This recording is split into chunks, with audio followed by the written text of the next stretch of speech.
Bismillahirrahmanirrahim.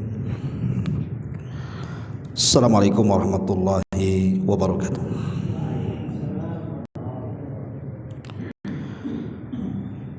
Alhamdulillah wassalatu wassalamu ala Rasulillah wa ala alihi wa sahbihi wa mawalah wa la hawla wa la quwwata illa billahi wa ba'du. Alhamdulillah, segala puja dan puji hanya milik Allah subhanahu wa ta'ala. Salawat dan juga salam kita hadiahkan kepada Rasul kita Nabi besar Muhammad sallallahu alaihi wa ala alihi wasallam. Pembahasan di malam hari ini kita akan membahas sebuah tema yang mungkin sudah kita pahami bersama. Kematian seorang mukmin adalah sebuah nikmat terbesar setelah hidayah Islam. Ma'asyiral muslimin yang dimuliakan Allah subhanahu wa ta'ala, kita tahu bahwa salah satu penyebab seseorang itu berpindah dari kenikmatan kecil kepada kenikmatan besar, dari kenikmatan yang terbatas kepada kenikmatan yang abadi, hanya bisa dilakukan dengan kematian.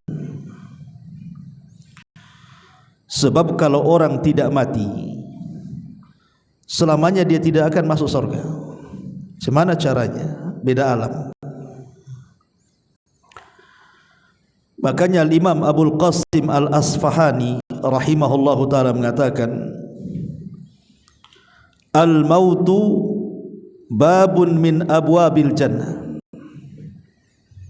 Kematian adalah satu pintu dari sekian pintu yang mengantarkan kita ke dalam surga. Kemudian beliau mengatakan, minhu yutawassal ilaiha, karena kematian itulah yang mengantarkan kita masuk ke dalam surga. Walau lam yakun mautun lam takun jannah. Kalau tidak ada kematian, sama saja dengan tidak ada surga.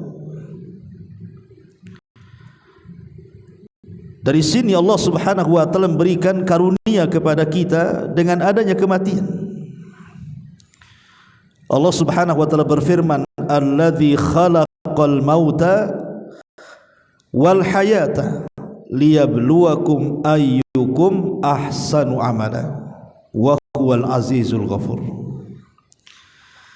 Dialah yang menciptakan kematian dan juga kehidupan, agar Allah subhanahu wa ta'ala menguji kalian, siapa di antara kalian yang baik amalannya.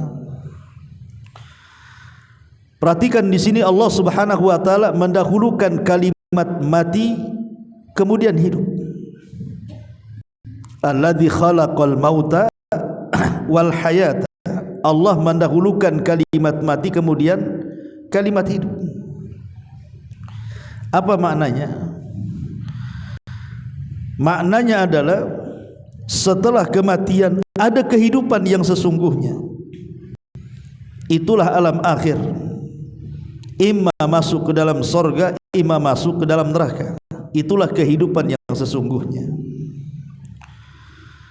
Makanya Allah subhanahu wa ta'ala mengatakan, kaifa takfuruna billahi wa kuntum amwatan fa ahyakum thumma yumitukum thumma yuhyikum thumma ilaihi turja'un. Bagaimana kalian bisa kufur kepada Allah sementara kalian dulu mati, kemudian kami hidupkan, kemudian kami matikan kembali, kemudian kami hidupkan kembali, dan kepada Allah lah kalian dikembalikan. Ma'asyiral muslimin yang dimuliakan Allah Subhanahu wa taala, tentu pembahasan kita ini terfokus kepada seorang mukmin. Kalau dia kafir musyrik atau di luar daripada Islam, kita tidak bicara, karena kematian mereka pasti mengenaskan. Jadi yang kita bicarakan malam ini adalah kematian seorang mukmin adalah nikmat terbesar bagi seorang mukmin setelah hidayatul Islam. Perhatikan ucapan Nabi Yusuf alaihi salatu wassalam. Nabi Yusuf alaihi salatu wassalam di puncak karirnya, di mana dia menjadi orang nomor 2 Mesir. Dia mengatakan, Rabbi qad ataitani minal mulki wa 'allamtani min ta'wilil ahadits fatiras samawati wal ard anta waliyun fid dunya wal akhirati. Syahidnya di sini, tawaffani musliman wa alhiqni bisalihin. Ya Rabb, engkau sudah memberikan kepadaku dengan kerajaan yang besar. Engkau juga sudah mengajarkan kepadaku tentang takwil-takwil mimpi. Engkaulah pencipta langit dan bumi. Engkaulah sebagai pelindungku di dunia dan akhirat. Ya Rabb, tawaffani muslimah. Kalau engkau ingin mewafatkan aku sekarang, silahkan, tapi wafatkan aku dalam keadaan Islam. Kemudian wa alhiqni bisalihin, gabungkan aku dengan orang-orang saleh. Jadi syarat Nabi Yusuf kepada Allah Subhanahu wa taala, kalaupun harus diwafatkan, dia minta diwafatkan dalam kondisi Islam. Makanya kenapa kematian bagi seorang mukmin itu hidayah terbesar atau nikmat Allah terbesar setelah hidayah Islam. Di zaman Nabi SAW ada orang Yahudi yang selalu membantu Nabi. Dari sini boleh seseorang itu mempekerjakan orang kafir, karena Rasul punya pekerja Yahudi, tapi hanya sekedar muamalah saja. Kalau sampai membahayakan agama, haram, tidak boleh. Jadi sebatas dunia saja. Jadi satu hari kemudian anak muda Yahudi ini sakit, kemudian memarah sakitnya. Nabi SAW kemudian menjenguk orang Yahudi ini karena memang dia pembantunya. Rupanya ketika Nabi SAW datang, Yahudi ini sedang sakaratul maut. Maka Nabi SAW kemudian memandang anak muda Yahudi ini dan mengatakan, ya gulam, qul la ilaha illallah wa anni rasulullah. Wahai anak muda, katakan la ilaha illallah dan saya adalah utusan Allah. Anak muda ini terkadang melirik ayahnya, sekali-kali terkadang melirik wajah Nabi SAW. Entah apa yang mengilhami ayahnya dan mengatakan kepada anak muda ini, dan mengatakan ati' Abul Qasim, taati Abul Qasim. Maksudnya Nabi SAW. Tiba-tiba anak muda ini mengatakan la ilaha illallah wa annaka rasulullah. Tidak ada sesembahan yang berhak disembah kecuali Allah, dan engkau adalah utusan Allah. Setelah mengucap 2 kalimat syahadat, meninggallah Yahudi ini. Ketika Nabi SAW tahu bahwa dia meninggal setelah mengucapkan 2 kalimat syahadat, maka Rasul dengan bahagianya keluar rumah Yahudi ini, mengangkat kedua tangannya ke langit dan mengatakan alhamdulillahilladzi anqadhahu minan nar. Segala puja dan puji hanya milik Allah yang telah menyelamatkan si Yahudi ini dari kobaran api neraka. Kenapa? Karena dia mati setelah Islam. Coba kalau dia mati sebelum Islam, masuk neraka, dikekalkan di dalamnya dia. Ma'asyiral muslimin yang dimuliakan Allah Subhanahu wa taala. Baik, kita akan rinci kenapa kematian seorang mukmin ini menjadi sebuah nikmat. Bukankah kematian itu perkara yang kita takutkan?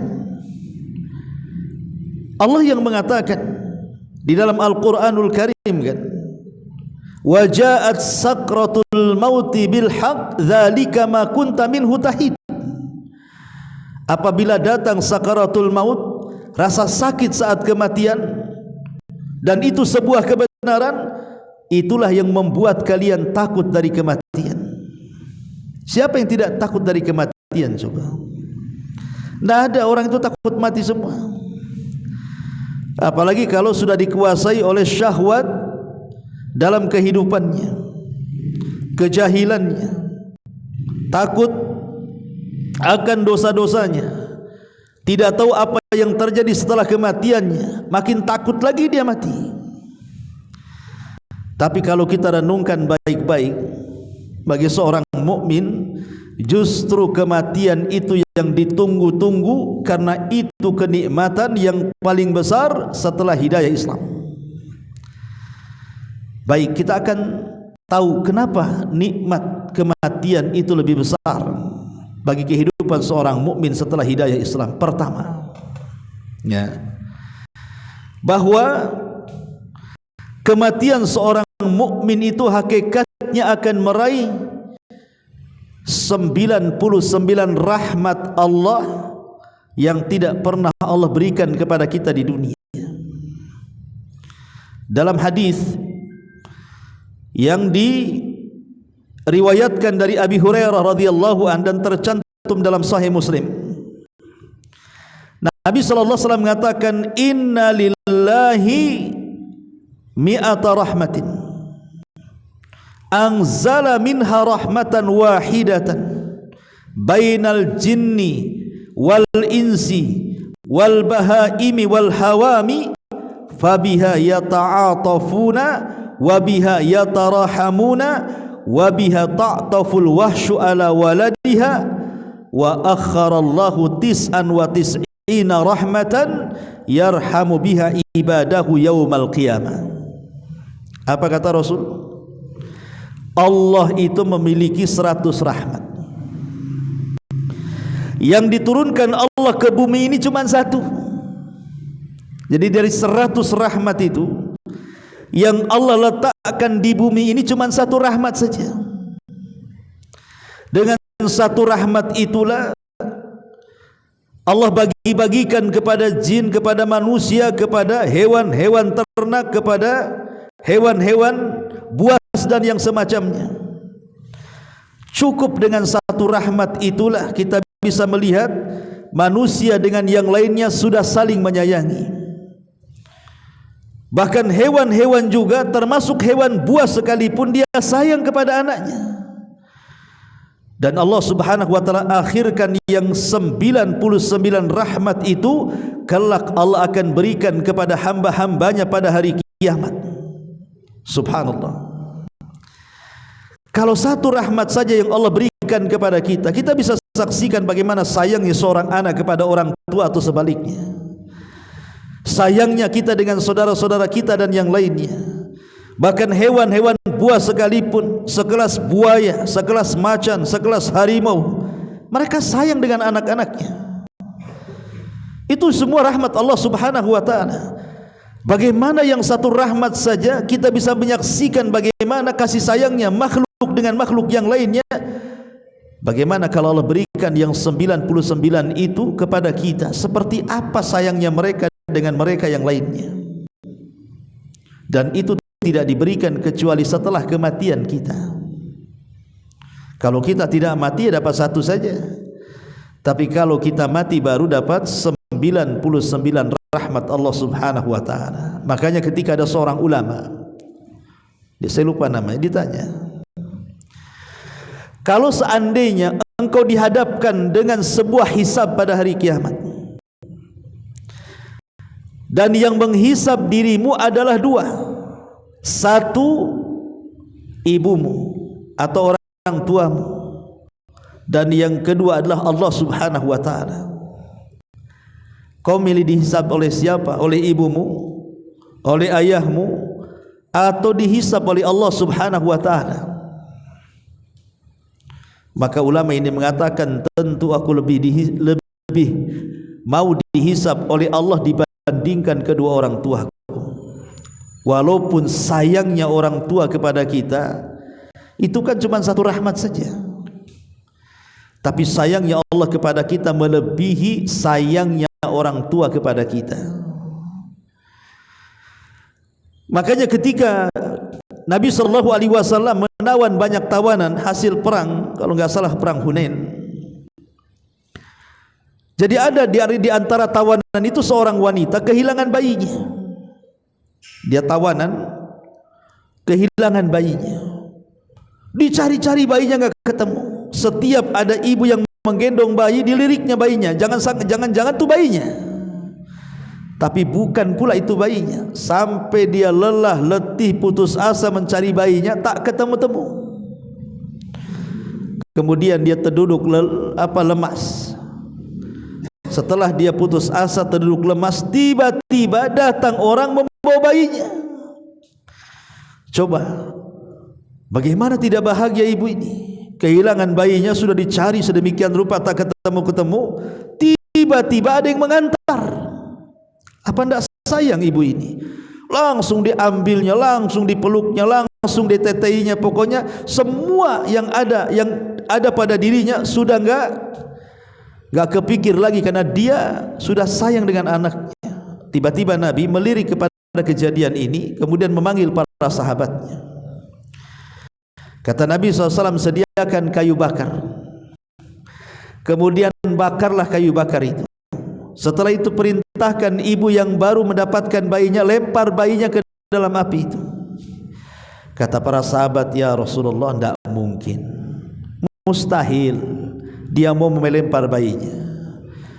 Engkau tidak melihat bagaimana sayangnya orang tua kepada bayinya, kau suruh pula dia lempar ke dalam api?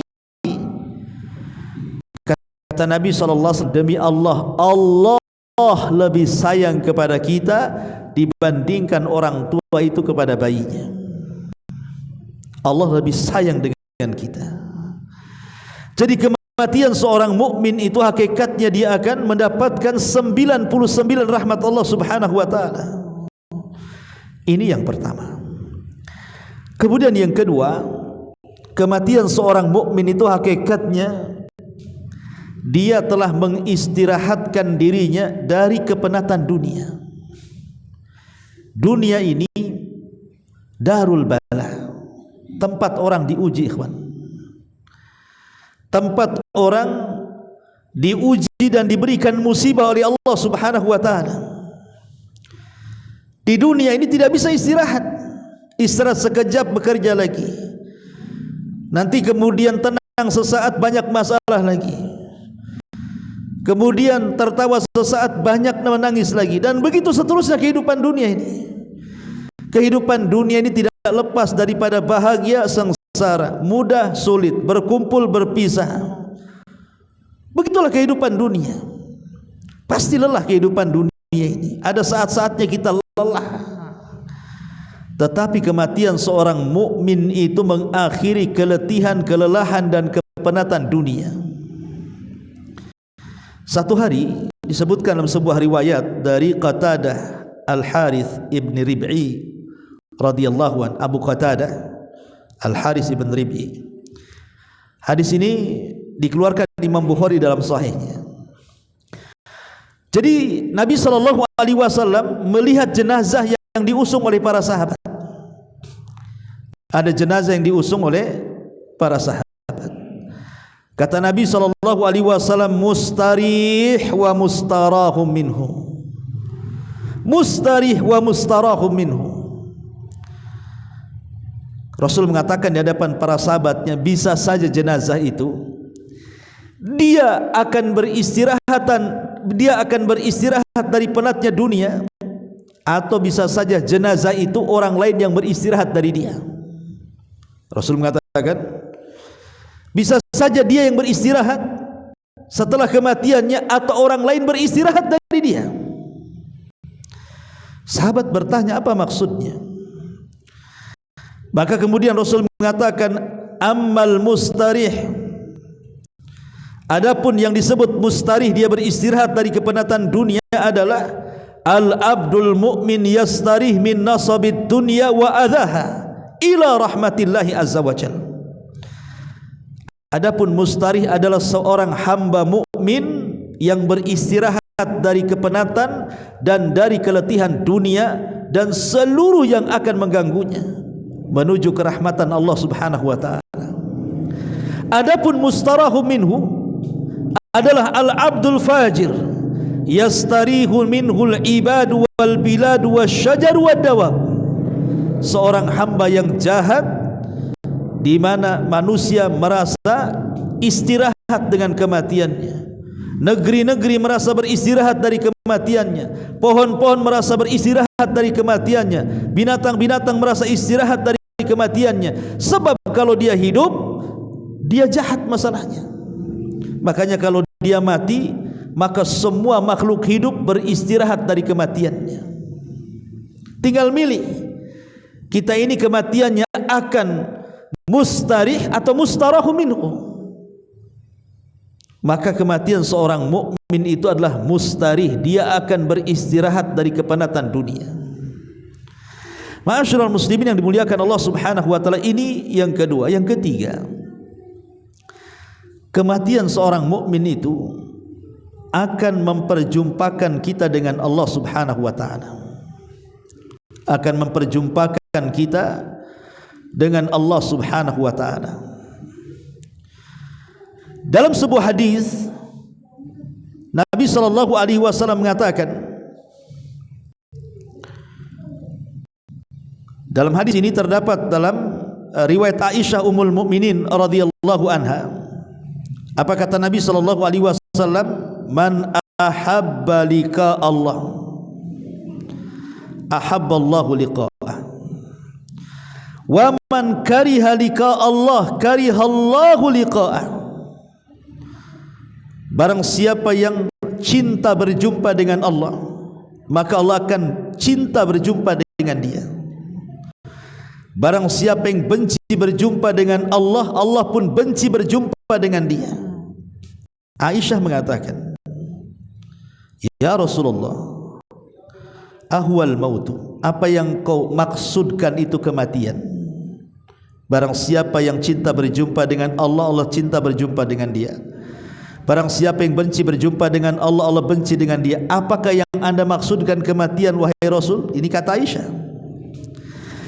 Maka Nabi sallallahu alaihi wasallam, Aisyah radhiyallahu anha melanjutkan kata-katanya, fakulluna nakrahul maut Rasul. Di mana-mana manusia itu pasti benci dengan kematian. Macam mana dia bisa cinta dengan kematian? Tidak ada orang yang cinta dengan kematian, semua benci kematian. Bagaimana kau katakan barang siapa yang cinta berjumpa dengan Allah, Allah akan cinta berjumpa dengan dia? Bukankah kita benci dengan kematian? Maka Nabi SAW mengatakan, ya Aisyah, walakin al-mu'min idha hadara ajalahu basyarathul malaikatu birahmatillahi wa ridwani fayuhibbu liqa Allah wa yuhibbullahu liqa'ah. Aisyah, dengarkan kata Nabi, seorang mukmin apabila telah datang ajalnya, maka para malaikat-malaikat akan datang membisikkan dengan kabar gembira dengan rahmat Allah dan keridhaannya. Jadi seorang mukmin itu saat detik-detik sakaratul maut, maka yang akan mendatanginya adalah 4 malaikat, 1 malakul maut dan 3 malaikat rahmat, atau disebut dengan rusulul maut, rasul-rasul kematian. Lah ketika malaikat maut ini mencabut nyawanya, maka rusulul maut, malaikat-malaikat yang lainnya, yang satu akan menyediakan kain kafan dari sorga, yang satu membawa hanut minyak wangi dari sorga, dan yang satu membisikkan di telinganya dan mengatakan, alla takhafu wa la tahzanu wa abshiru bil jannati allati kuntum tu'adun.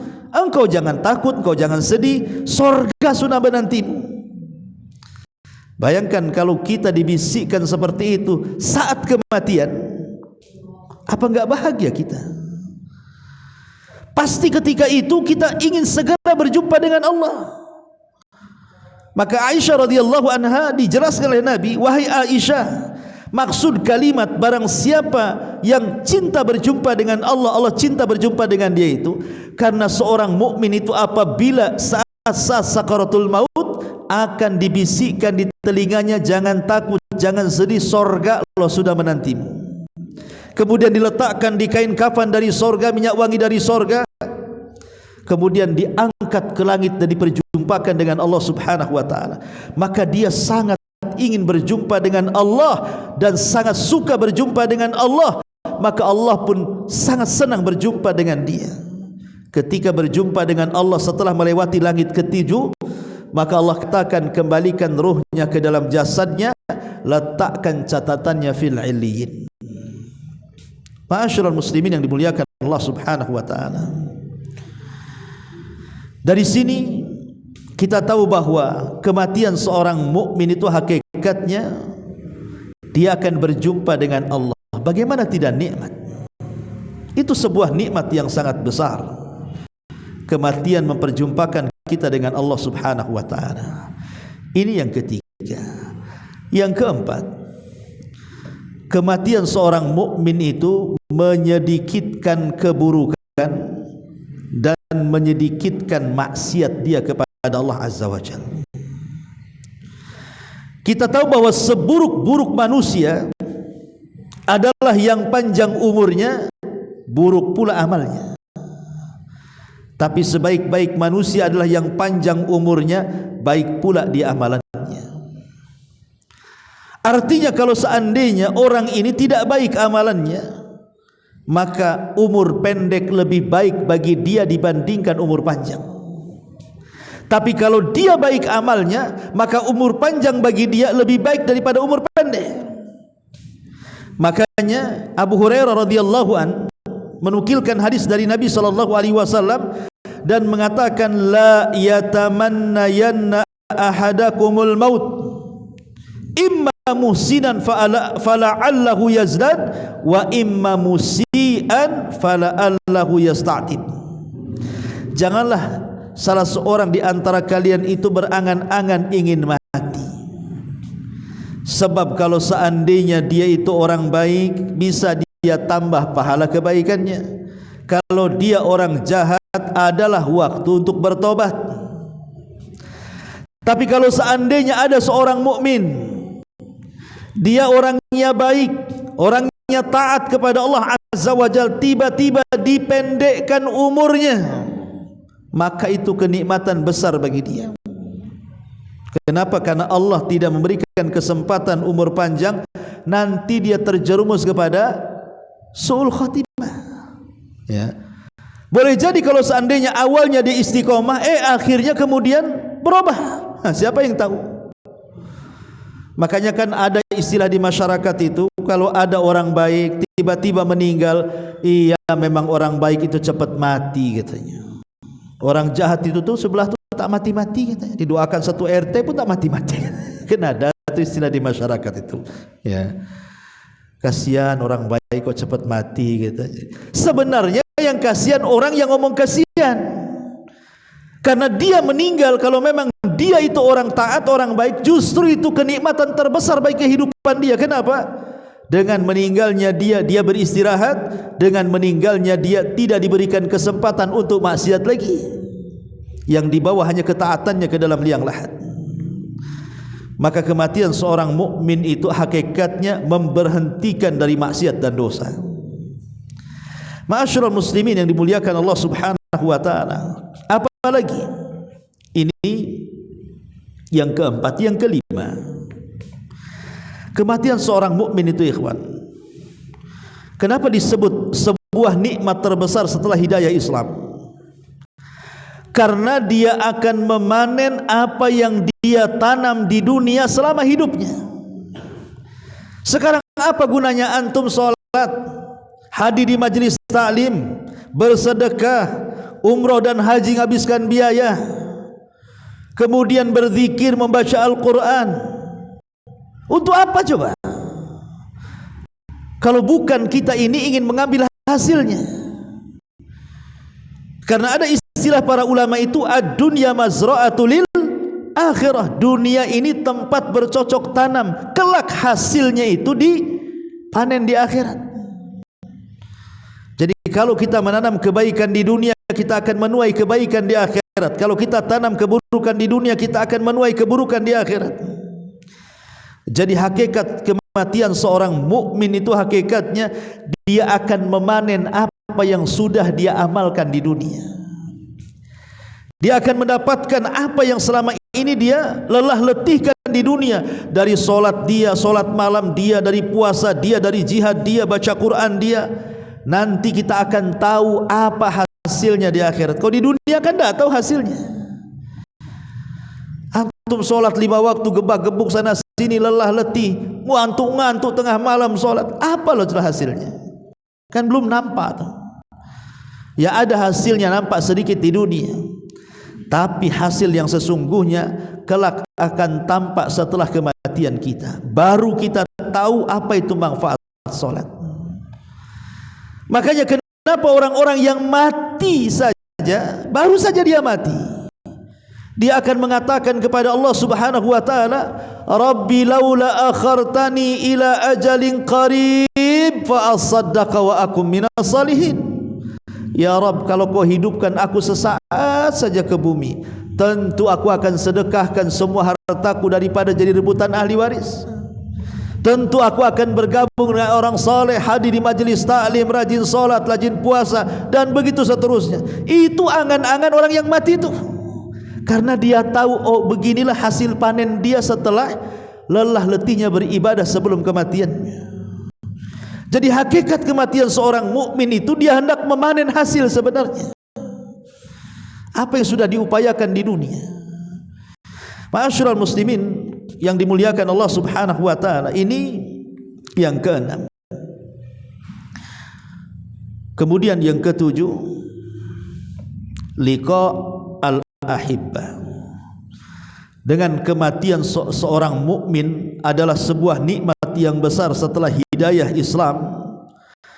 Kan hakikatnya kematian seorang mukmin itu akan diperjumpakan dengan orang-orang yang selama ini ia rindukan, namun lebih dulu meninggal dibandingkan dirinya. Boleh jadi ketika di dunia ibunya meninggal duluan, ayahnya meninggal duluan, istrinya meninggal duluan, guru-gurunya, ulamanya, masyaihnya meninggal duluan, dan orang-orang yang dicintainya meninggal duluan. Boleh jadi ada rasa kerinduan, kita ingin berjumpa dengan mereka, tapi kan mustahil, yang satu hidup, yang satu mati kan. Yang satu di dunia, yang satu di alam barzah. Macam mana akan ketemu? Tapi semata-mata kematian seorang mukmin itu ikhwan, hakikatnya dia akan memperjumpakan dia dengan orang-orang yang selama ini ia rindukan. Orang tua yang dirindukan akan berjumpa, pasangan-pasangan yang dirindukan akan berjumpa, anak-anak yang mati duluan akan berjumpa, selama mereka itu mati di atas Islam.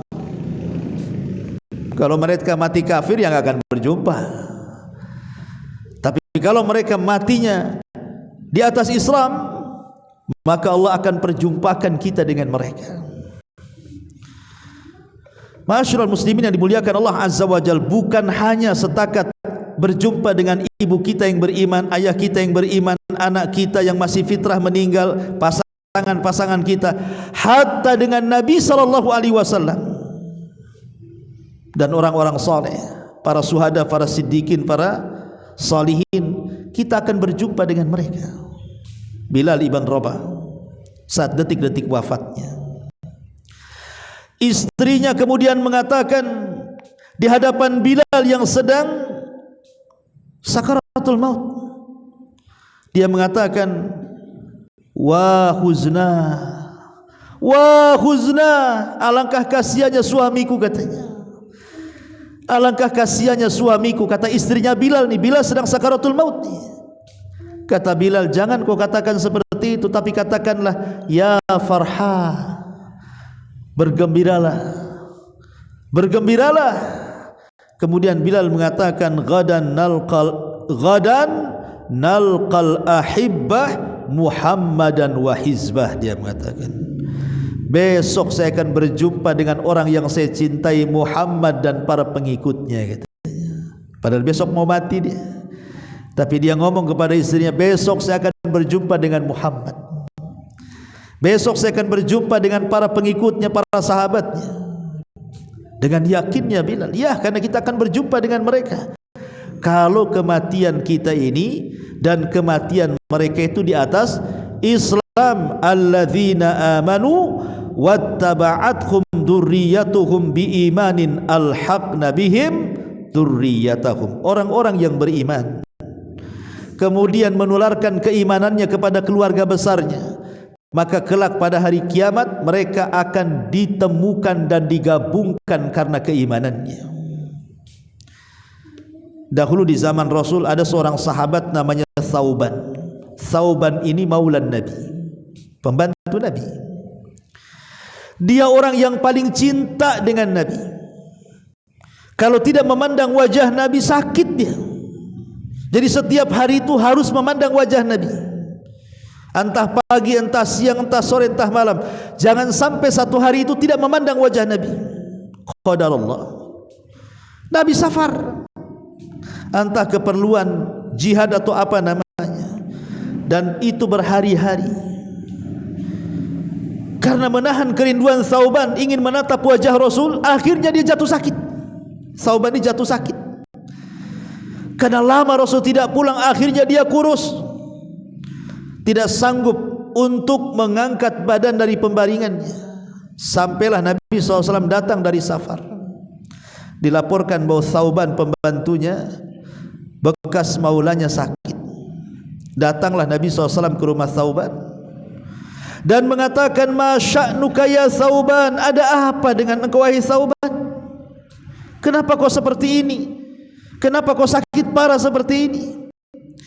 Maka Thauban mengatakan, ya Rasulullah, engkau sudah tahu bahwa satu hari saja aku tidak berjumpa, tidak menatap wajahmu, pasti aku sakit. Bagaimana pula berhari-hari? Dan bertambah-tambah sakitku, kata Thauban, kalau aku mengingat kematianku dan kematian diriku. Kalau aku mengingat kematianmu dan kematian diriku.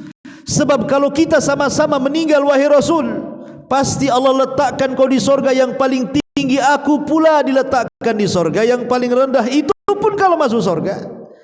Macam mana aku akan menatap wajahmu di sorga? Maka Nabi SAW terdiam sampai turun ayat surah An-Nisa 69. Wa man yuti'illaha wa rasulahu faulaika ma'alladzina an'ama Allahu 'alaihim minan nabiyyin was-siddiqin wasyuhada'i was-salihin wa hasuna ulaika rafiqa. Siapapun yang mentaati Allah dan Rasulnya, maka mereka akan bersama orang yang Allah berikan nikmat kepada mereka dari kalangan para nabi, para siddiqin, para syuhada, dan orang-orang saleh. Artinya kita akan berjumpa dengan mereka. Kita akan berjumpa dengan Nabi SAW. Makanya Syekhul Islam Ibn Taimiyah rahimahullahu ta'ala mengatakan, wa arwahul ahya idza qubidat tajtami'u bi arwahil mauta. Apa kata Ibn Taimiyah?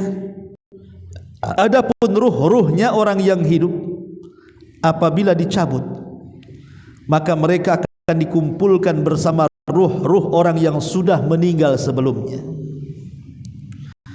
Wa yas'alul mauta al-qadim alaihim an halil ahya.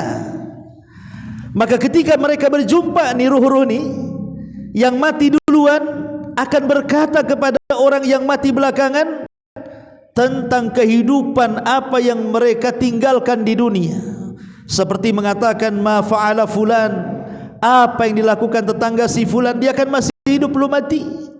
Apa yang dilakukan teman kita si fulan, apa yang dilakukan fulan dan fulan, Apakah si fulan sudah menikah atau tidak, punya anak atau tidak, macam mana pekerjaannya, semua akan ditanya tuh ketika mereka berjumpa tuh. Bernostalgia lagi. Kemudian ruh yang datang mengatakan begini dan begitu, begini dan begitu, dijawab oleh mereka. Ma'asyiral muslimin yang dimuliakan Allah Azza wa Jalla. Kemudian kata Syekhul Islam, wa amma arwahul mauta fatastami'u al-a'la yanzilu ilal adna wal adna la yas'ud ilal a'la. Tetapi kata Syekhul Islam, kalau ruh ini memang tingkatannya lebih tinggi dibandingkan ruh yang lainnya, tentu ruh yang di atas akan menemui ruh yang di bawah, tapi ruh yang di bawah tidak mungkin menemui ruh yang di atas karena sesuai dengan amalannya. Ya. Jadi ruh yang tingkatan tinggi itulah yang akan datang. Makanya dalam hadis yang panjang sekali dari hadis Bara bin Azib radhiyallahu an, ketika Nabi SAW berbicara tentang ruh yang dicabut oleh malaikat maut dan dia ruhnya seorang mukmin dengan mengatakan ukhruji radiyatan mardiyah, keluarlah dengan kereduan Allah Subhanahu wa taala. Maka ruh keluar ka'at yabirihil miski, lebih wangi daripada minyak kasturi. Sampai akhirnya ruh ini berjumpa dengan ruh-ruh yang lainnya dan hendak ditanya, tapi ditegur yang lainnya, biarkan dulu, dia masih penat, dia masih capek, biarkan dia istirahat dulu katanya. Jadi ruh-ruh yang lainnya itu pengen tanya sebenarnya, tapi yang baik ruhnya mengatakan jangan, dia baru datang, dia masih penat, biar istirahat dulu katanya. Lihat, ma'asyiral muslimin yang dimuliakan Allah Azza wa Jalla. Dan apa yang dikatakan Imam Syekhul Islam Ibn Taimiyah itu jadi dikuatkan oleh Imam Ibnul Qayyim dalam kitab Ar-Ruh, dan dia mengatakan wahia anna arwahal mauta tatalaqa wa tatazawar wa tatadzakar, bahwa ruhnya seorang yang meninggal mereka akan saling berjumpa, saling menziarahi dan saling mengingatkan nostalgia mereka di dunia. Tetapi walaupun demikian, sebagian para ulama mengatakan ini kan perkara gaib, ikhwan. Ya, ada yang menetapkan mereka akan jumpa, ada yang menafikan mereka akan jumpa, ada juga yang tawakuf. Tapi pendapat Syekhul Islam dan Imam Ibnul Qayyim muridnya, maka ruh-ruhnya seorang mukmin akan berjumpa dengan mukmin yang lainnya. Boleh jadi dengan orang tuanya, boleh jadi dengan anak yang meninggal, boleh jadi dengan pasangannya dan begitu seterusnya. Dan ini kenikmatan. Kenikmatan yang sangat besar, dan itu tidak bisa kita lakukan kecuali dengan kematian. Bagaimana caranya kita berjumpa dengan orang tua yang sudah meninggal kalau enggak mati? Ya, meninggal duluan lah. Dari sini kita tahu kematian seorang mukmin ini nikmat besar setelah hidayah Islam, karena hakikatnya mereka akan berjumpa dengan orang-orang yang mereka cintai di dunia. Kalau kematiannya sama-sama mati di atas iman. Ma'asyiral muslimin yang dimuliakan Allah Azza wa Jalla, ini yang ke berapa? Yang ke-6, yang ke-7. Tabdilul jasad ila ma huwa ajmal minad dunya bi aktsar. Ketika kita di dunia, terkadang kita mengeluhkan jasad kita. Yang pesek ingin mancung, yang pendek ingin tinggi, yang hitam pula ingin putih, yang putih pula ingin coklat. Kan begitu hidup di dunia itu. Enggak akan ada puasnya. Allah sudah memberikan badan kepada kita, kita tidak akan puas. Walaupun menurut manusia dia paling cantik, tapi dia pun masih kurang cantik. Walaupun orang mengatakan dia paling tampan, dia sendiri merasa masih kurang tampan. Yang keriting rambutnya pengen lurus, yang lurus pula pengen keriting. Begitu manusia. Yang kurus pengen gemuk, yang gemuk pula pengen kurus. Memang begitu manusia, dia tidak akan puas dengan badannya. Tapi dengan kematiannya, kalau dia seorang mukmin, kalau dia orang yang bertakwa, maka itu lebih nikmat setelah hidayatul Islam. Maka hakikatnya itu semua tidak akan dipikirkan setelah kematian, ikhwan. Kenapa? Karena orang-orang yang meninggal dunia dan dia seorang mukmin, apabila ditakdirkan masuk surga, maka bentuk mereka akan dibentuk seperti abuhum Adam, bapak mereka Adam. Tingginya 30 meter atau 60 hasta, lebarnya 7 hasta atau 3,5 meter, dan tampannya luar biasa. Kalau Nabi Yusuf saja mendapatkan separuh ketampanan Adam membuat para wanita teriris-iris jarinya, macam mana pula Adamnya? Yusuf itu kan hanya mengambil ketampanan Adam saja separuh, sementara Adam itu sempurna ketampanannya, dan semua akan dimiripkan dengan Adam, baik parasnya, baik wajahnya, baik akhlaknya, dan semuanya. Jadi dengan semata-mata kematian seorang mukmin akan berikan nikmat karena akan merubah fisiknya secara total dan tidak akan memikirkan fisiknya sama sekali. Kalau di dunia itu kan masih mikir fisik, yang pincang ingin jalan tapi tidak ada yang jalan ingin pincang. Tapi kan umumnya orang itu kan ingin sempurna. Lihat wanita-wanita itu pengen sempurna, ngabiskan dompet suaminya kan.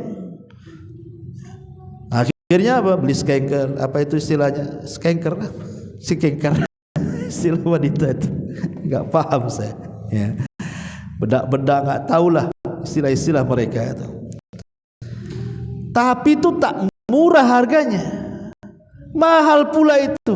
Bedak kecil 300.000 subhanallah, pakai seminggu habis. Naudzubillah. Tapi itulah sehingga ada istilah mereka itu, bang kalau mau cantik keluarkan uang katanya, tapi kalau mau jelek jangan pula dikritik katanya, tak keluar duitnya. Sampai seperti itu. Bahkan yang lebih parah itu sampai dioperasi kan, sampai ke luar negeri ya, sampai ke Thailand istilah sana ya, saking ingin dioperasinya, ingin cantik. Sedemikian rupa manusia itu tidak puas dengan dandanan dan kecantikan, ketampanan yang Allah anugerahkan, tapi setelah kematian tidak akan terpikir itu. Karena kematian seorang mukmin itu semua akan merubah fisiknya. Ma'asyiral muslimin yang dimuliakan Allah Subhanahu wa taala, ini yang ketujuh. Dan kematian seorang mukmin hakikatnya dia keluar dari penjara dunia. Nabi sallallahu alaihi wasallam bersabda, "Ad-dunya sijnul mu'min wa jannatul kafir." Dunia ini penjara bagi orang yang beriman, tapi surga bagi orang kafir. Apa sih maksudnya penjara di sini? Karena di dunia ini antum masih terpenjara, ikhwan. Tidak bisa antum lepas dari ibadah kan. Antum harus sholat 5 waktu, tidak boleh meninggalkan sholat 1 waktu saja bisa kufur kita. Datang Ramadan harus puasa 1 bulan, tidak bisa antum itu batalkan 1 hari saja. Antum harus zakat kalau sudah sampai haul dan nisab. Antum harus haji kalau antum sudah punya kesanggupan. Antum harus memberikan nafkah kepada keluarga karena antum sudah jadi kepala keluarga. Macam-macam tugas kita ini, seorang-orang kita terpenjara di situ. Karena kita tetap beribadah, masalahnya tidak bisa istirahat dari ibadah sedikit pun. Tapi setelah ada kematian tidak ada solat lagi, ikhwan. Setelah kematian itu nggak ada puasa, nggak ada haji, nggak ada umroh, nggak ada apa-apa. Yang ada nikmat di atas nikmat. Dulu saya ceritakan tentang kisah Al-Hafidh Ibnu Hajar Al-Asqalani. Al-Hafidh Ibnu Hajar Al-Asqalani pengarang kitab Fathul Bari, pengarang kitab Bulughul Maram, dan banyak karyanya. Dia ulama sekaligus mufti Mesir di zamannya. Seorang mufti kerajaan Mesir yang kala itu Mesir memang di puncak-puncak ekonomi. Ya tentu mufti kerajaan pasti kaya, digaji, dikasih fasilitas, dikasih baju yang indah-indah dan mewah-mewah. Dia mufti, wajar dihargai dan dihormati. Satu hari Ibnu Hajar ini naik kuda. Zaman itu kan memang kendaraan paling ini kuda atau unta. Naik kuda dia ke pasar. Orang pasar semua keluar karena yang datang ulama sekaligus mufti.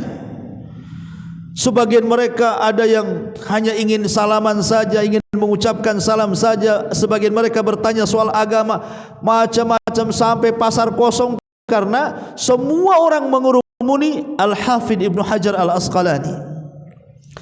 Di pojok pasar adalah orang Yahudi, tercengang dengan apa yang di hadapannya. Orang Yahudi ini bertanya kepada kawannya yang muslim, siapa orang itu? Maka kawannya yang muslim ini, wailak, celaka engkau, dia adalah mufti kami, ulama kami, imam kami, Al-Hafidh Ibnu Hajar. Masa kau tak kenal? Katanya. Kata Yahudi ini, kalau gitu bisa enggak kenalkan aku dengan dia? Katanya. Bisa, katanya.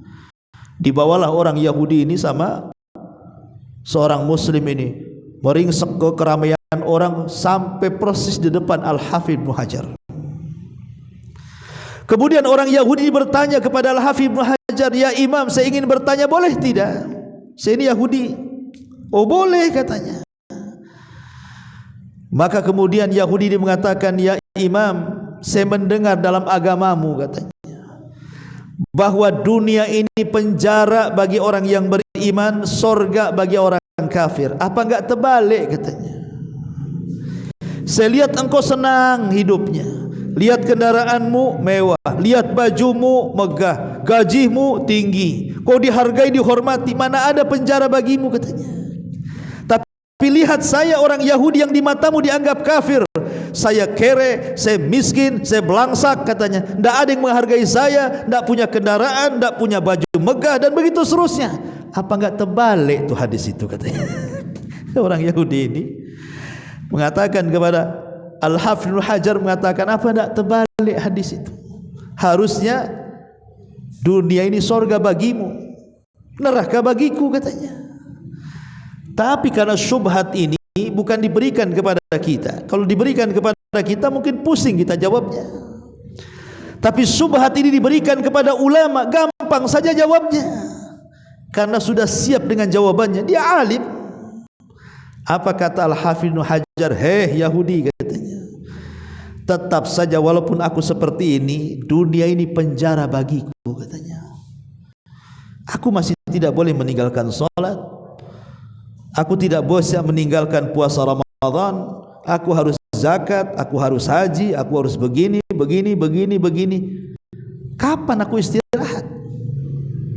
Tapi dengan apa yang Allah janjikan di sorga, dengan kenikmatan yang tiada tara, yang tidak pernah dilihat mata, didengar telinga, terlintas di hati-hati manusia saja tidak bisa, baru dunia ini bagaikan penjara bagiku.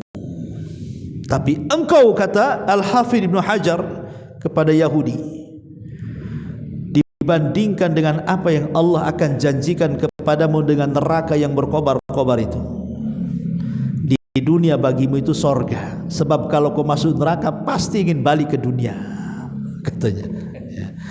Ma'asyiral muslimin yang dimuliakan Allah Azza wa Jalla. Jadi kematian seorang mukmin ini adalah nikmat terbesar setelah hidayah Islam. Karena kematian itu yang ke-9 adalah ketenangan yang hakiki. Jadi kematian itu ketenangan yang hakiki. Di dunia orang mencari ketenangan itu hanya sesaat saja. Bahkan terkadang ketenangan itu dicari dengan cara yang maksiat, kan? Ingin tenang minum khamar, ingin tenang narkoba, ingin tenang maksiat, dan begitu seterusnya, berjudi, macam-macam. Tapi setelah lewat semuanya, hilang tenangnya, datang pusingnya. Kan begitu manusia itu. Tapi orang yang sudah meninggal dunia dan dia seorang mukmin, hakikatnya dia adalah mendatangkan ketenangan dalam hidupnya yang bersifat hakiki. Ma'asyiral muslimin yang dimuliakan Allah Subhanahu wa taala. Dan yang terakhir tentunya, kalau kita sudah tahu bahwa kematianlah nikmat terbesar bagi seorang mukmin setelah hidayatul Islam, maka sudah selayaknya kita ini harus senantiasa meningkatkan iman, takwa, dan amal kita kepada Allah. Lihat Nabi SAW menasihati keluarganya dalam sebuah pidatonya. I'malu ya ala Muhammadin fa inni la ughni ankum minallahi syai'a. banyak-banyak beramalah wahai keluarga Muhammad, karena aku tidak menjamin keselamatan untuk kalian sedikit pun di akhirat. Wa ya Fatimah binta Muhammadin salini ma syi'ti la ugni anki minallahi syai'a. Wahai Fatimah putri Muhammad, mintalah sekarang di dunia, karena di akhirat aku tidak bisa menolong sedikit pun tentang engkau. Dari sini kita tahu bahwa nasab itu tidak ada guna. Yang sekarang banyak dipolemikkan soal nasab, sampai kepada Nabi, tidak sampai kepada Nabi, ramai. Nasab itu loh tidak ada gunanya sama sekali. Nasab itu tidak ada gunanya. Kenapa demikian? Lihat kata para ulama, fala yughni hasaba yaumil qiyamah, tidak akan ada nasab itu manfaatnya pada hari kiamat. Fala ansaba yauma idzin bainakum, pada hari itu terputus nasab-nasab. Yang ngaku keturunan Nabi terputus. Walaupun di dunia anggaplah tersambung, tapi di akhirat belum tentu tersambung. Bisa saja terputus. Abu Jahal Quraisy, Abu Lahab paman Rasul. Tapi apa akhir perjalanan kedua manusia ini? Yang satu Quraisy, yang satu paman Nabi. Dua-duanya masuk jahannam. Bilal Al-Habashi bukan Quraisy, dia Habasyah, Ethiopia, tidak ada hubungan dengan Quraisy. Suhaib Ar-Rumi, dia orang Rum, tidak ada kaitan dengan nasab Nabi SAW. Salman Al-Farisi orang Persia, dia bukan keturunan Nabi, tidak ada kekerabatan dengan Nabi SAW. Ammar ibn Yasir dan banyak para sahabat yang tidak ada kaitan dengan Quraisy, tapi mereka menjadi para penghuni surga. Apa yang menyebabkan Bilal ibn Rabah, Suhaib Ar-Rumi, Salman Al-Farisi, Ammar ibn Yasir yang tidak ada kait-mengait dengan kekerabatan dengan Rasul, mereka masuk surga, sementara yang ada kait-mengait dengan Quraisy, kait-mengait dengan nasab Rasul, bahkan pamannya Rasul Abu Lahab, kenapa dia bisa masuk neraka? Karena yang menentukan neraka dan surga itu bukan nasab, tapi yang menentukan adalah amal soleh. Amal soleh. Makanya Allah Subhanahu wa taala mengatakan, liyajziyal ladzina asa'u bima 'amilu wa yajziyal ladzina ahsanu bil husna.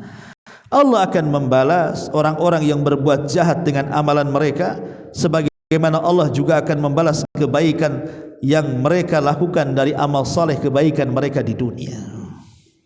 Man batta'a bihi amaluhu lam yusri bihi nasabuhu. Siapa yang lambat amalnya tidak bisa dikejar dengan nasabnya. Oh, ini amalnya sedikit karena dia keluarga Nuh dikejar, enggak bisa.